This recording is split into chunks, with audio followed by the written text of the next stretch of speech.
Could you Yes. please discuss the pros and cons to Christians voting in the upcoming 2020 US presidential election? Should we, Yeah. that is Christians, just let non-Christians decide what kind of country you and we will live or die in?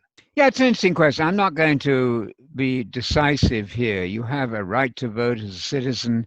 You could argue that voting against other Christians, because they might not agree with you, is not a good idea. Christians against Christians. I think you make up your own mind on that.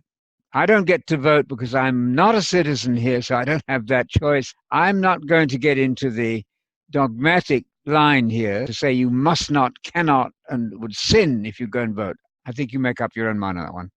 My advice out there, for whatever it's worth, is to look to the New Testament history of the early church in the book of Acts. Carefully read Paul, especially, and Luke, who makes up a lot of the New Testament. Look at the history as well of the post-New Testament times, if you will, the early Christian church up to Nicaea 325. And you'll quickly come to see that Christians at that time were very much motivated, acted based on persecution.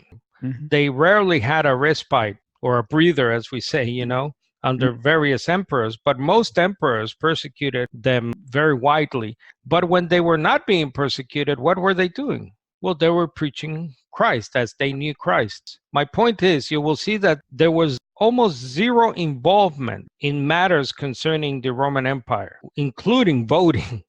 Today, we're not being persecuted. There is a difference today from a point of view of actual fact out there. We're not being persecuted.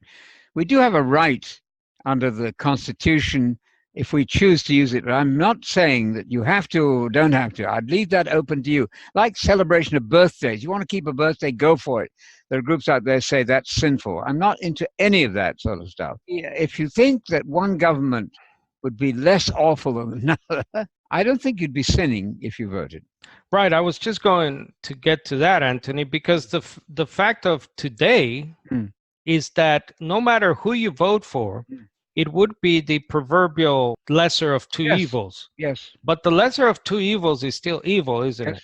So as a Christian, you have to pray about this, think about this, and ask yourself if that will please God on the day, because you will make a conscious decision and say to yourself, well, you know what, this candidate, although they have these horrible things about them, right? But they're the lesser of two evils. So as a Christian, you really have to think about that, because then you're on the hook, as they say, because we're making a conscious decision that we know is evil. At the end of the day, the lesser of two evils is still evil. There are people in the New Testament who are government workers.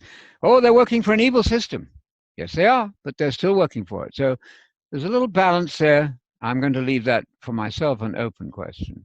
Yeah, the question is about the U.S. election and politics. Right. So I'm talking, thank you for making that distinction. I'm talking specifically about the political and the military system, I'll add. So the fact is that, we have already voted. Yes. I already voted. I grew up agnostic. Yeah.